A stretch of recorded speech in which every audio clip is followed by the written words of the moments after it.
Hello everyone. If you like what I'm doing here, please consider subscribing, liking, and commenting. It would really help the channel out quite a bit. Thank you very much.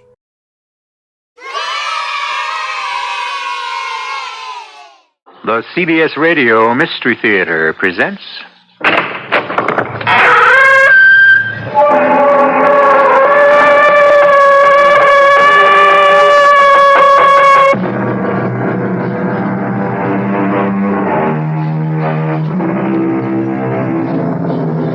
Come in.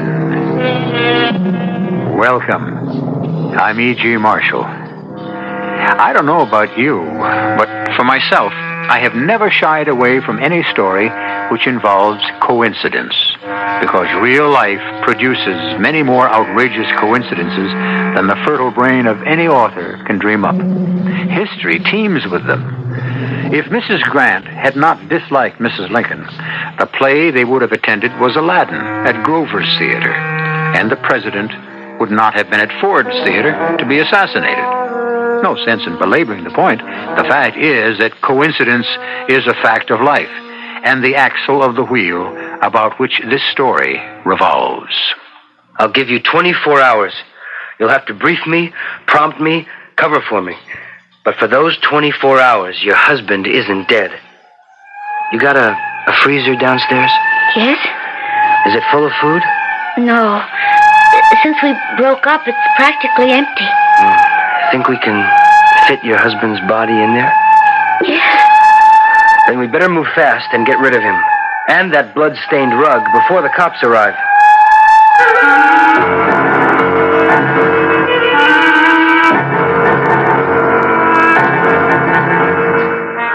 Our mystery drama, The Dead Ringer, was written especially for the Mystery Theater by Ian Martin and stars Don Scardino.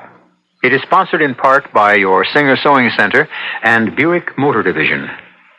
I'll be back shortly with Act One.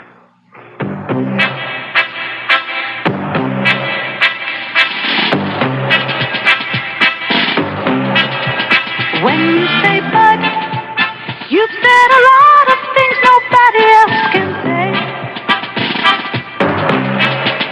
When you say bud, you've gone as far as you can go to get the very best. When you say bud, you've said the word that means you like to do it all. When you say bud, you say you care enough to only want the king of beers. There is no other one. There's only something left, because the king of beers is leading all the rest. When you say Budweiser, you've said it all. Anheuser-Busch, St. Louis.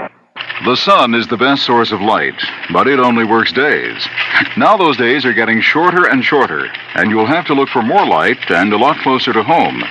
True Value hardware stores are close to home, and their selection of General Electric light bulbs makes them one of the best sources of light in your neighborhood. The star of that selection is their GE Soft White Plus bulb with an exclusive power coil filament that's stronger than regular filaments. The 75 and 100-watt Soft White Plus bulbs will last twice as long as standard soft white bulbs. So they'll cut your bulb-changing chores in half. And when you visit your True Value hardware store, you will discover that since GE Soft White Plus bulbs don't cost that much more than regular soft whites, you'll save money too. See the wide selection of General Electric light bulbs. They're just one of the many values at the participating True Value hardware store near your home. Now back to the Mystery Theater.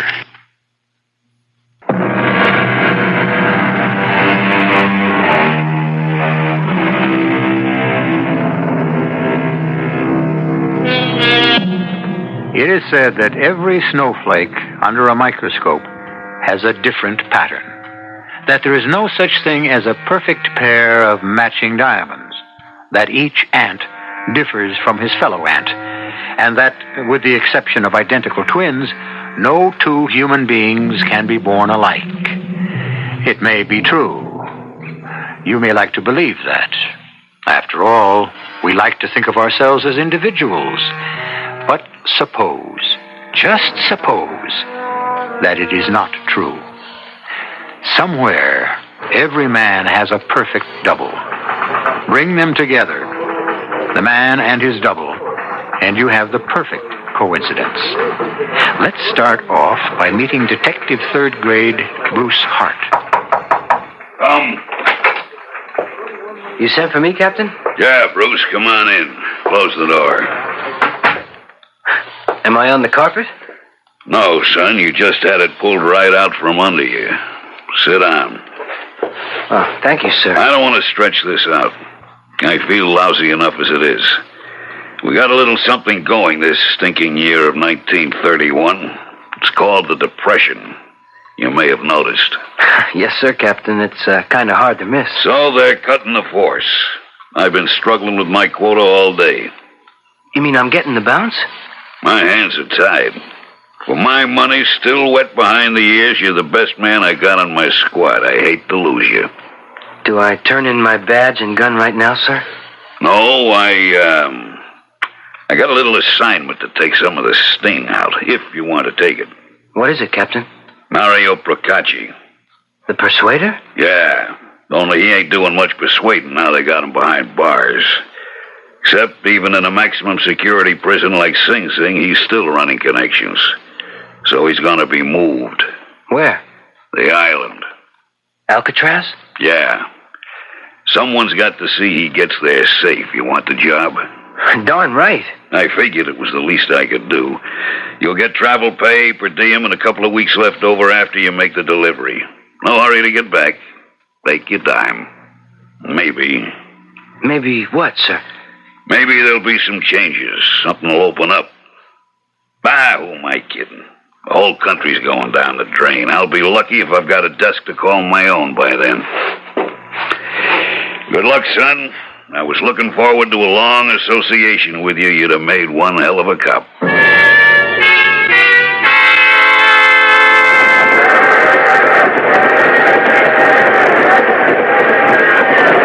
They turned my prisoner over at Penn Station, manacled to me, sullen, hiding behind dark glasses, uncommunicative, avoiding my glance as much as everyone's. It wasn't until we were beyond Philadelphia that he took off his glasses and even looked at me. Holy Mother. What is it, Procacci? It's the first good look I took of you. Somebody give me your moniker. Hart, right? Uh-huh. I get the word you ain't gonna be PD much longer. That's none of your business. Now, who's to say? Could be. What do you want? The keys to the cuffs and what's my take? I ain't that crude. I know I ain't gonna beat this rap, so I just sit it out. What are you after, Mario? Oh, I don't know. Just the, what do you call it? The, coincidence is so wild. What coincidence? You, the spitting image. I seen lookalikes, but you, I never seen such a resemblance. To whom? Howie Marsden. He one of the boys? Are you kidding? Howie's like one of the 400 or like that. Uh-huh. Friend of yours? I know him. I know lots of guys in the right places. You got something on him? No, they ain't like that. This is social. Look, everybody wants to make me some kind of monster. I'm just a businessman like anyone else. Oh, my heart bleeds for you. You just picked the wrong business. What's so bad about booze? Under prohibition, the amount of guys who lose their lives trying to run it and cheat Uncle Sam out of revenue. Look, how'd you like to argue about, say, $100,000? To let you fly the coop? Something like that. Who's the payman? You could talk to Howie. This Howard Marsden? Yeah. One of the 400 best families? So? He wants to give me 100,000 green ones. He might. To spring you? Could be. No dice. Okay. Can't blame a guy for trying. How do we sleep in this here drawing room, hands tied together, I'll show you, lover. No sweat. The only thing burns me is you get the lower bunk. How come? Because you get chained to the inside, snug and tight and below me, where you can't try anything fancy while I sleep.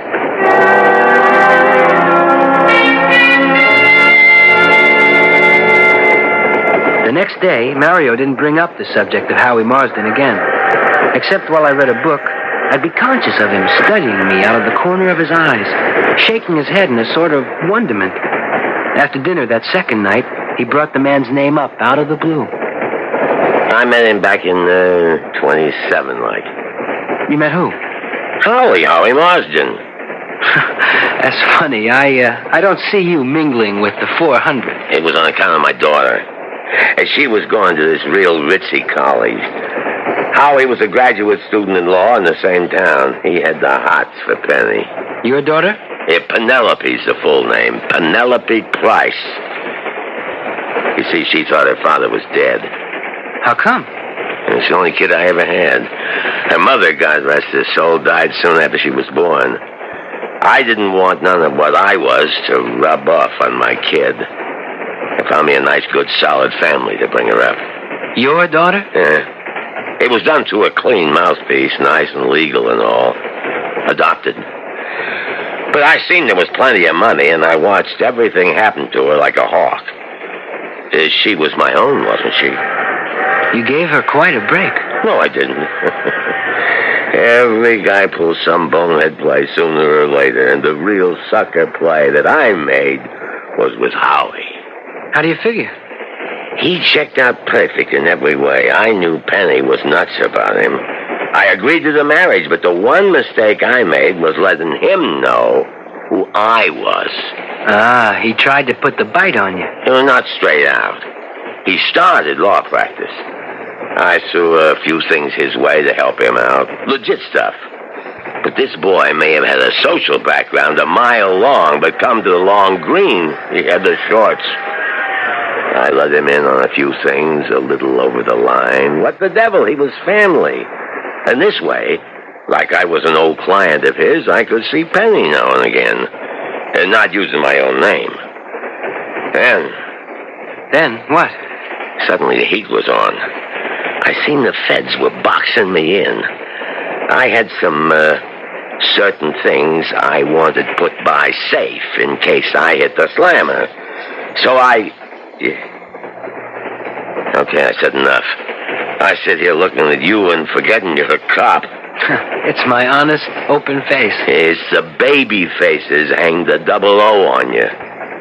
Except I got a nice strong hunch you ain't like Howie. I thought you said I was the spitting image. Outside, yeah. Inside, something else again. Why? You think he's slipping you the double cross? Look, Hart. That's a handle, right? That's the handle. I want you should do me a favor. All I want you to do is to take my son-in-law a little message from me. 5 C's. No go. I'll make it a G, 1,000. I don't remember you carrying that kind of lettuce on you when we boarded the train. Now, don't make jokes. I ain't got it, but I'll send you in San Fran where you'll get it. Now, this is all clean. I'll give you the message, my word. You can see there's no harm in it. And it's to protect my daughter. You're wasting your time. You read that folder you're carrying on me, didn't you? Oh, cover to cover. Reads like a bestseller. And you know what I'm carrying inside my chest. The medics laid it out. A real bum ticker. I may never get off that island we're headed for. Now, Hard, give me a break. No. Give my kid a break, will you? I swear you can't get hurt. Okay, what's the message? Just remember, you can be replaced. That's all? That's all. Look, what's the catch? Why me? Why pay all that dough? And any of your boys could get the same word to him and throw a hell of a lot bigger scare into him than I could. Oh, no, buddy. That's the whole point. That's just the point. I don't get it. You will. When you see Howard Marsden.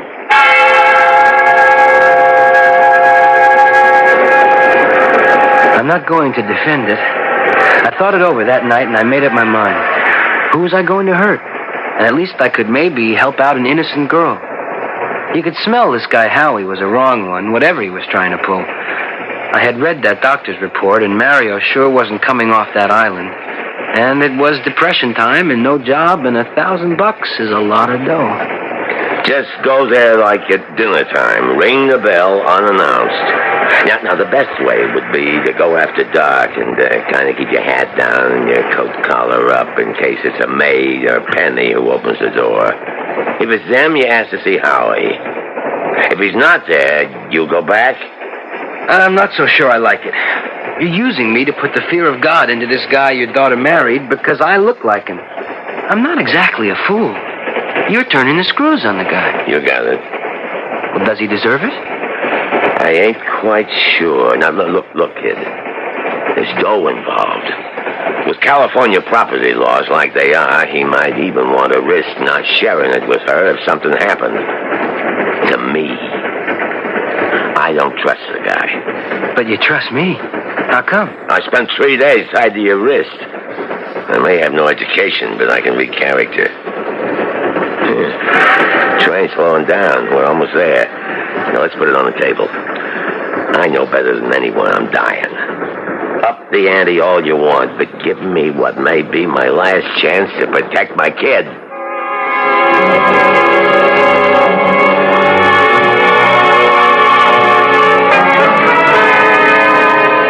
It was just turning dark. I went out by cab, but paid him off at the gate and walked up to the house. It wasn't large, but it spelled money and good taste. I was just about to mount the steps to the front door when I heard it. It was a shot. I should have taken off running, but my cop's instinct made me go for my own gun and run towards the front door. As I got there, the door was opened violently, and the most beautiful girl I've ever seen in my life came running out, a .38 revolver in her hand. Who's that? Who are you? Police? Yeah, police. Oh, thank the Lord. Oh, help me. Please help me. Just drop the gun. The gun? Oh, yes. Who fired that shot? Oh, I did. Sort of. I mean, my husband, he... Good Lord. Howie. I didn't shoot you. You're all right. Oh, how could you... Oh...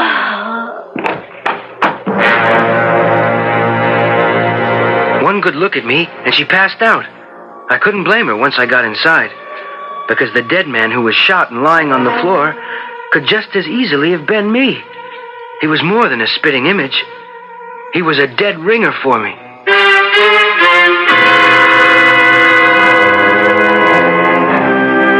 I promised you coincidence, and here we have it with a vengeance. Except, whose vengeance? A dying crime boss who still might be able to let a contract?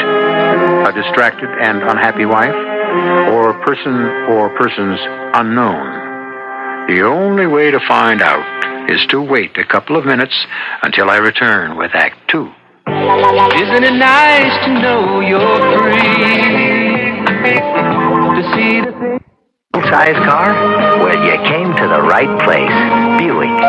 Take LeSabre, a genuine family car with lots of nifty Buick touches and room for 6. Or the elegant Electra, the car that wrote the book on Buick luxury. Or Riviera, the luxury car that's also a great personal road car. The full-size Buicks. If you're looking for a place where you and your free spirit can really get together, this is it. Free spirit, Buick on the wings of the wind. How it's gonna be your spirit's free.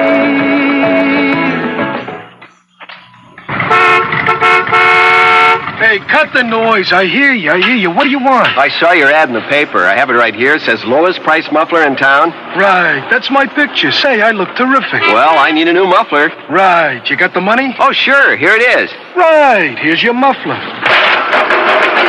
Well, wait a minute. Aren't you going to put it on? Oh, you want it installed? Well, yeah. Well, like it says in the small print. See it there under my picture?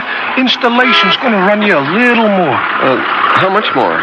Like the guy said, time is money. Bargain mufflers may not be such bargains. When you drive into Midas, you won't find any hidden installation costs. The price we quote you at Midas includes muffler installation, the right muffler for your car, and 20 years experience. Now that's a real bargain. After all, at Midas, we're specialists. We have to do a better job. Wherever you live or work in Greater Chicago, you're just minutes away from one of the 42 conveniently located Midas shops. When your car, foreign or domestic, needs servicing, check the white pages for the shop nearest you.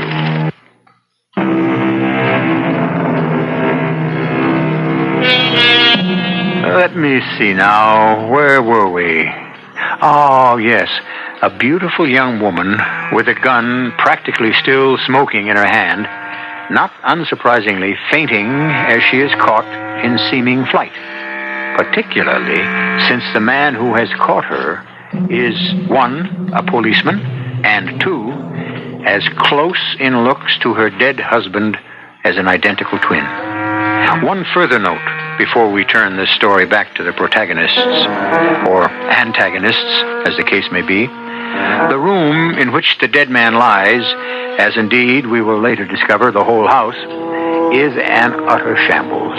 It has been searched desperately for something. Here, Penny, drink this. Oh, no. It's okay. It's just some brandy I dug up. It'll clear your head. All right. What happened? That was the question I was going to ask you. You? Who are you? No one to be afraid of. Yet. Didn't you say you were a policeman? Yes, but... How did you know my name was Penny? Well, there are other more important questions first. Oh, no. Howie, what are you trying to do to me? I'm not Howie. Well, then, who? This has got to be some terrible nightmare. If I could just wake up. If you want something to shock you awake, I suggest you take a good look at what is your husband, or what's left of him, on the floor. Oh, no. Why did you shoot him? I didn't. You didn't fire a shot with this gun? Yes, no. I mean, not exactly. Howie was dead already when... I don't know what's happening. Howie's dead on the floor. Only he isn't. I mean, you're standing in front of me. My name is Detective Bruce Hart. I am not your husband, although I look enough like him to be. Are you going to arrest me? No, I'm not local police. I came here to bring a message to your husband and stumbled on this by accident. When you met me at the door, you had this gun in your hand. It had just been fired. That's right. He made me. Who? I don't know. We ought to call the police.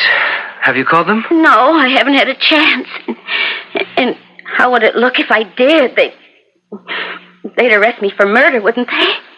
I don't know. Some things are out of kilter. It doesn't all jibe. I don't understand. Your husband, Howard Marsden, the man on the floor. Yes? The bullet I heard fired couldn't have killed him. How do you know? Well, there was another bullet fired from this gun. I can't vouch that was the one that did kill him. I can only tell you that when the second bullet was fired from this gun, Howard Marsden had been dead. You said he made you fire it. What does that mean? Couldn't we just get out of this room? It makes me sick to... Okay, but we haven't much time. Lead the way, Mrs. Marsden. I still don't understand how you know me. This is the kitchen. Looks like a cyclone hit this as well as your living room. And I'll take a long bet, the whole house. Yes. You grab a chair. Sit down and tell me fast what happened. Well,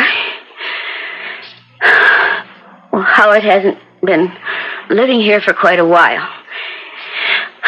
This evening, I was out visiting a friend. Boyfriend? A man I know. He's a lawyer. Well, which were you visiting him as? Friend or lawyer? Both. And while I was with him, there was a phone call from Howard. He what? Well, I don't know if I should be talking to you. Mrs. Marsden, I'll level with you. I really am a detective. I had a valid reason for being here tonight. I think I'm probably the only person in the world who can really help you. But first, I have to know your whole story. It's a gamble. You want to trust me? Okay. It was Howard's voice on the phone. He said He said he'd been thinking things over and that he thought he'd been wrong and that he'd be back at the house at 7:30 and could I meet him there alone so we could talk. The boyfriend heard this? My lawyer. Yes. I mean, he heard my end of the conversation. Well, didn't he want to go with you? Yes, but George... Who? George Redding. That's my lawyer. Oh. He had another appointment he couldn't put off. With whom? I don't know. Business? So, what did you do? Oh, well, I wanted to think about a lot of things. I took a cable car to Fisherman's Wharf and just wandered among the crowds. And then I came back up over the hill and drove back and arrived here just a few minutes before you did. Well, tell me what happened then. Well, the lights were on in the living room, and one of the doors to the patio was open. I just walked in, and one look was enough to freeze me with terror. Why? Well, you see the way everything is ripped apart. And then I saw Howie lying on the floor, and the blood. Well, I went to him. This revolver was lying beside him, and stupidly I picked it up, and suddenly, before I knew what was happening, somebody grabbed me from behind, and one arm locked around my throat until I could hardly breathe, and the other hand closed over mine and made me fire that gun. And then I was thrown violently forward. Before I could get to my feet, whoever it was, it disappeared. Man or woman? I couldn't tell. You don't believe me, do you? I'll tell you something, Mrs. Marsden.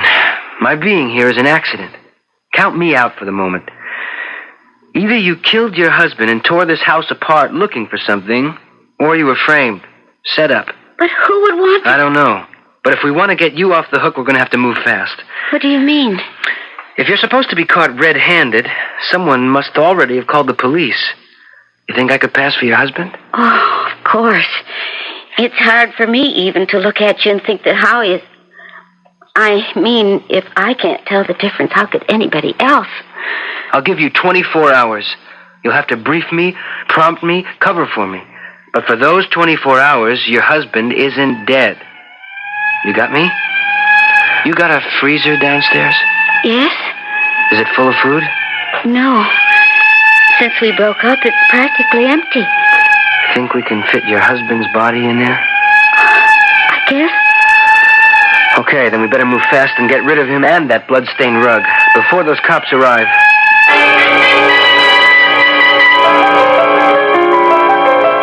We barely had time to dispose of the late Mr. Marsden and get our story straight. That I was really Mr. Marsden and not just a stand-in for the corpse. Then the police were there, and after some milling and jockeying about, Penny and I were alone with Lieutenant Roper. And you say you have no idea what the perpetrator was looking for, Mr. Marsden? Not the slightest. You figure they found what it was? I mean, is there anything missing, Mrs. Marsden? I don't think so. I haven't had time to check. Well, if you should find anything missing, or that the guy might have been looking for, you could let me know at the department. Yes, I'll do that. And maybe if nothing turns up, I would like to check back here with you by tomorrow night. I'll have to take the gun that was fired, but I can arrange to leave you another for protection if you want. I think Penny ought to have one. Just one question. You're certain that neither of you caught even a glimpse of the perpetrator? I didn't. Nor I. So neither of you know whether it was a man or a woman, even? That's right. Yes. Okay. Well, I'll arrange about the gun and leave you alone, Mr. and Mrs. Marsden. I was surprised at the weight of the gun he left with us. A big, heavy .45 that looked like was surplus. But I was glad he didn't ask too many questions. I already had my neck stretched way out. And there was a lot to do, as fast as possible. As soon as he left, I got a few things straight with Mrs. Marsden. Under the circumstances, wouldn't it be easier to just call me Penny? Okay. And my name's Bruce. Penny, for starters, a big question. How do you know it is? How do I know what? How do you know my name is Bruce? Oh. How do you know I'm not the guy who ripped up the house? The guy who made you fire the gun? Oh, well, I don't know. I haven't thought about it. Everything's been so... What are you doing here anyway? As it happens, I came to bring your husband a message. Oh, from whom? Your father. But my father's dead. Not your real one, but that's going to have to wait. If you're worried about me, you have a gun for protection. Well, I don't know why, but I'm not worried about you. Okay. Put it, I'm worried. I'm way out on a limb unless we can figure out who really killed your husband. So first off, what was the person looking for? I don't know. I have no idea. Would your boyfriend know? He's not my boyfriend. He only wants to be. Well, we'll ask him. Did your husband have a girlfriend? All the time. Oh, played the field, did he? Oh, but not totally promiscuous. Just one at a time. His last one seemed to have him sewed up pretty well. Who? Honeychild Cox. Well, you should pardon the expression, the stripper? Mm-hmm. The first thing has to be what they were looking for. It's still got to be there. How do you know? Because if it had been found, the damage would have stopped. It didn't. So that means it wasn't found. Whoever was looking was thorough, which means it isn't here, or else Howie was one smart cookie. Let's see if we can be smarter.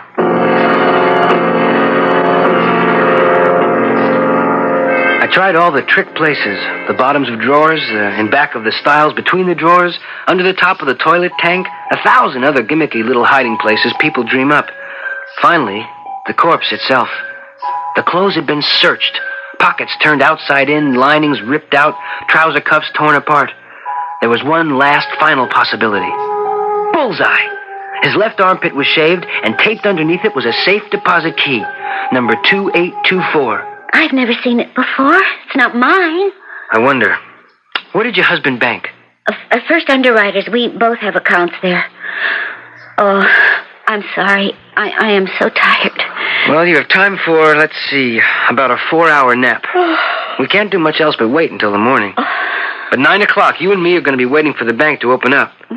Oh, before you hit the sack, can you show me something with your husband's signature on it? Of course. But why do you... Well, I'm in this far. I might as well go all the way. I'll have to practice it so we can get that safe deposit box open in the morning.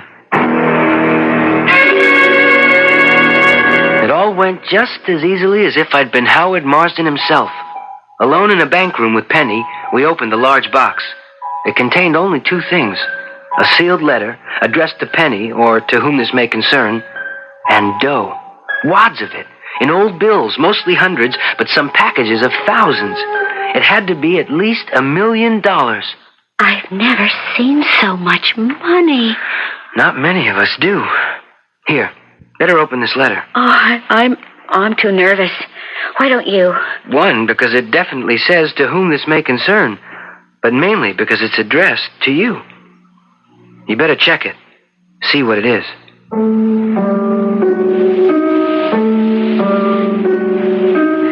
If, as Bruce suspects, there is $1 million in currency, that's a nice, healthy motive for murder. But whose money is it? Where does it come from? And does the note tell who it is intended for? Those are questions we can answer when I return with Act 3. Somewhere nearby, there are people breathing with great difficulty, maybe with great pain. These people are part of the over 155,000 Chicago area residents who suffer from chronic lung disease. To them, breathing is an agonizing experience. And tragically, lung diseases such as emphysema and chronic bronchitis often strike their victims during their most productive years. The result? Physical and economic disaster. Chicago Lung Association is doing something about lung disease with the help of your Christmas Seal dollars. Your gift does make a difference. It can help support vital research programs in the causes and cures for lung diseases. It can help sponsor smoking withdrawal clinics or provide educational programs to schools. Your Christmas Seal gift is needed now more than ever to give Chicago Lung Association the weapons it needs to fight lung diseases. It's a matter of life and breath. News Radio 78. We got the small car. To fill your big needs. C. A&C. If you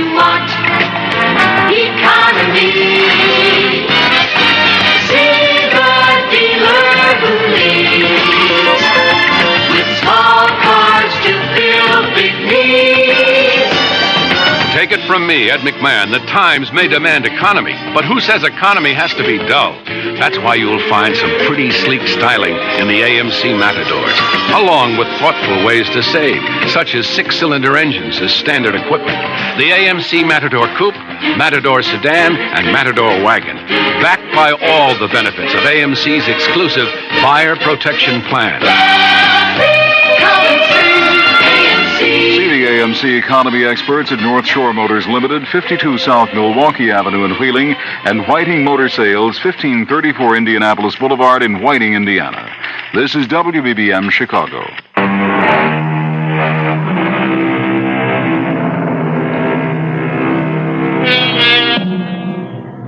Bruce proved to be incredibly accurate in his guess. The contents of that safe deposit box added up exactly to $1 million. But they mattered far less to Penny than the stunning content of the letter, which read substantially as follows. My dearest Penelope, someone is trying to kill me. Most probably, someone your father has provided for the dirty business. If I'm lucky, no one will ever read this. I shall have my divorce from you and shall quietly steal away with this fortune your father gave to me for safekeeping. If Mario Procacci even suspects I dream of double-crossing him, I know my death warrant is signed. I wonder who my executioner is. Is it you? Did sweet Penelope know all the time who she really was? And when the moment came, was it like father, like daughter? Well, as I say, if this is being read, what the hell's the difference? I'll see you there someday, in hell, Howie. Mario Procacci? That gangster is my father? No, he didn't bring you up, Penny. But he was responsible for my being brought into the world. If he was also responsible for seeing to it that you and your foster parents never wanted for anything in all your life. Oh, of course. You were the messenger, weren't you? Oh, you must be a great friend of my father's. Hardly. And I suppose you think you have me in the perfect spot now. You can blackmail me into silence by threatening to expose me as Howie's murderer. Are you? No. Can you prove it? Yeah. No. Well, then there's still a lot of work to be done. Incidentally, for your information, I was no friend of your father's. I was, and still am, a police officer who was assigned to escort him safely from Sing Sing to Alcatraz. Alcatraz? My last job for the police department was to deliver your father safely to where he is. But there's no time to talk about me now. I've got to get going. Where? Can I go with you? No. I do this by myself. I am not going back to that house. Darn right you're not. We're checking you into a hotel, and just for everyone's safety, I'm providing an old ex-cop friend of my father's to stand guard over you. To protect me or watch me? Maybe a little of both, till I check out some loose ends. The lawyer boyfriend was first, and although I didn't know him from Adam, he certainly thought he knew me.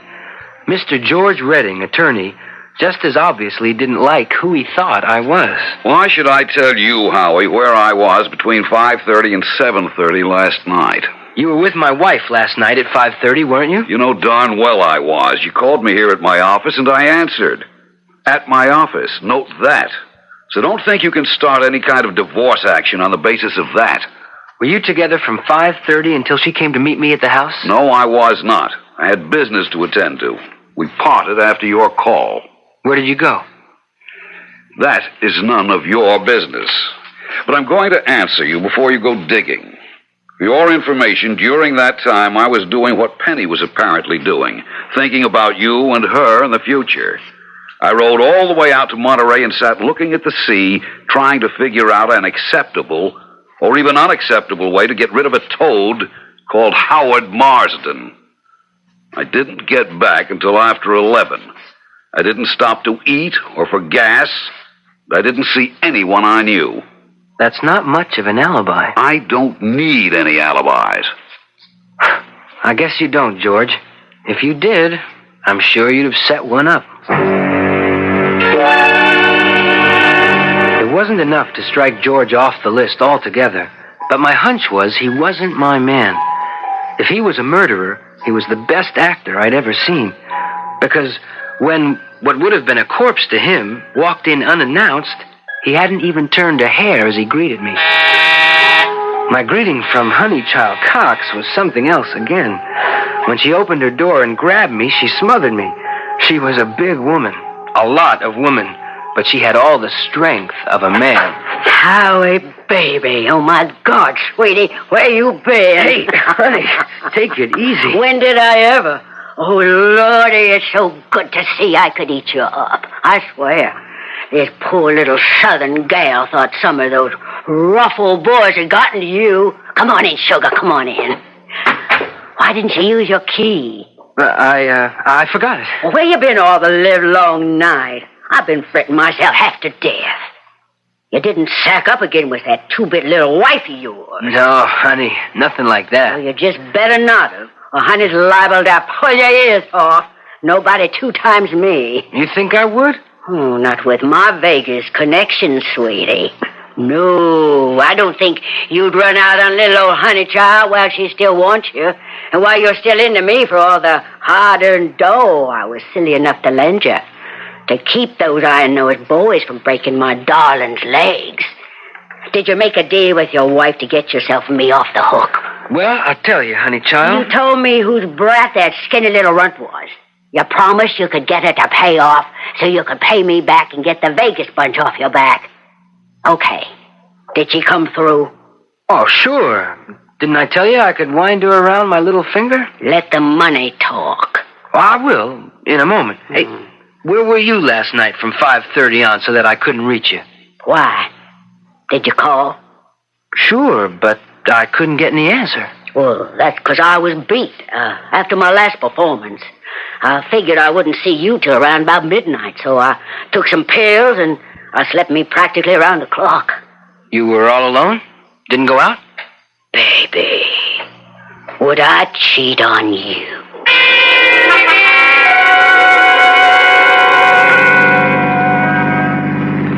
Do we have to go back to the house?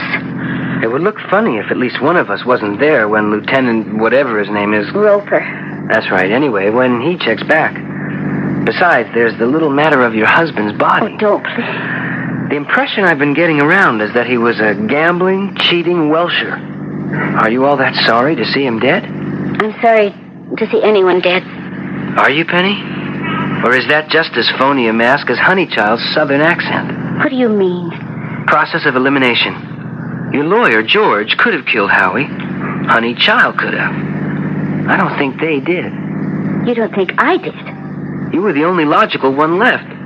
But here's why I'm gambling you didn't.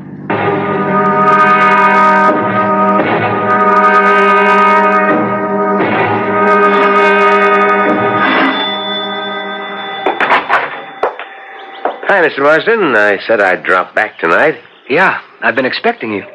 Shall we go in the living room? Sure. You've been a pretty busy guy today. Really? How come? Well, like when I'm following up a case, it's always a surprise to find someone going before me. How? George Redding, Honeychild Cox. In the connection with the attempted robbery or whatever here, I followed them up as leads. And I kept an eye on the bank. I'm not surprised. And, why not just call me Howie? Why? Well, like you said, you know me. We alone? Darn right. What's the gun for, Howie? The one you were stupid enough to give me. For protection. The one that looks something like this? That's right. Now, who the devil are you, anyway? Where's Howie? What did you do with him? After you killed him? Okay, you want me to say it? Sure. After I killed him. To try to frame his wife. Why not? He swore the safe deposit key was at the house. I made him call Penny, then we drove there. When we got in, he tried to jump me, and I killed him by accident. It didn't matter. I was going to anyway once I had the key. You knew about the money Howard had hidden for Mario? I was part of the whole setup. I knew Mario had his stake put away.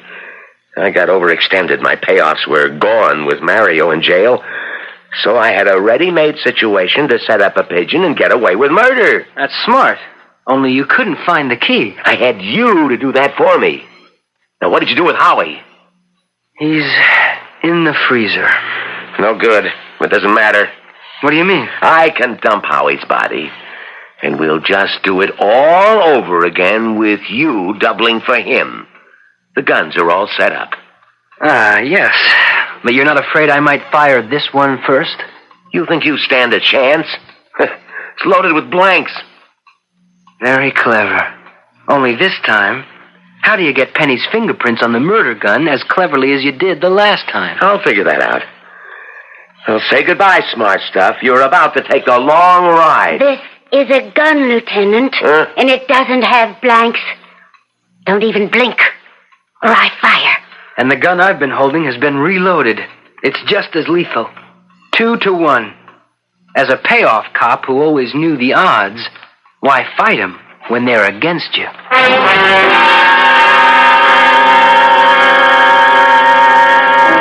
Howie fooled me. I was young, and he looked awful good. And he fooled my foster parents as well. But the last couple of years, I finally saw through him for what he was. If he'd ever been honest with me, he could have had all the money I didn't even know was there. All I wanted was my freedom. What's going to happen now? We have the lieutenant, a long, complicated form of police procedure, confiscation of the money, except for that nice $10,000 reward for recovering it. Lieutenant Roper will get his. And us? We'll both try, as best we can, to start new lives, I guess. I guess. Well, as long as we're celebrating, would you like some brandy or something? No, I wouldn't like some brandy or something. Okay. What I might like is the message my father sent to Howie that was supposed to save me. Nothing. Just a warning. Quote, just remember, you can be replaced.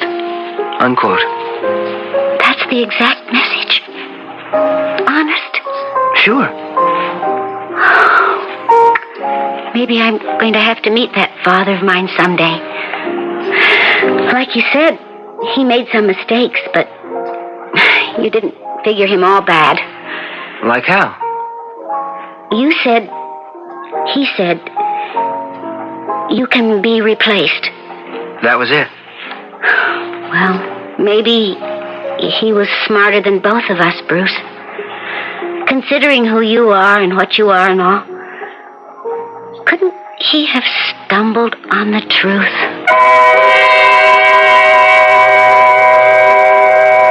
It was an entangled legal web. Lieutenant Roper was tried for murder and found guilty on an interesting technicality. The murder gun, which he had recovered, was discovered to have been wiped clean of any fingerprints, and on this basis was eventually traced to have been purchased by him. The money in the safe deposit box was identified by the accident of one bundle of bills as part of a bank robbery and was returned to the bank with the reward paid to Bruce Hart. All's well that ends well. How better to climax a story? I'll be back shortly. There's no place like Singer, and no time like now to save. Right now, save on a Singer machine with Flip and Sew. Flip and Sew, the two-way sewing surface Singer invented, makes it easy for you to sew necklines, collars, and sleeves. Get this Singer machine with its handsome cabinet now and save $100 off the regular price.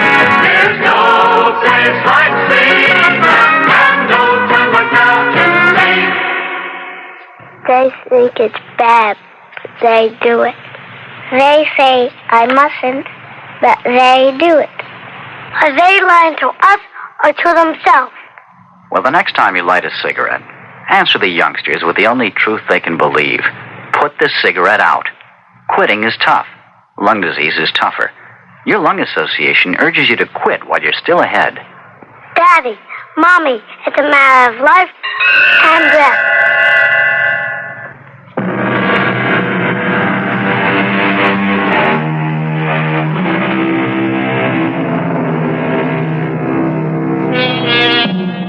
As with all good stories, there is a sequel.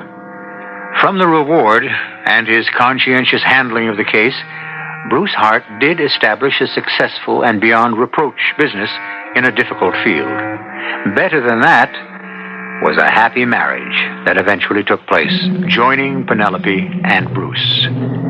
Fate had decreed that Mario Procacci, sometime before the marriage, died on a lonely island, which no longer exists, a victim of a heart attack.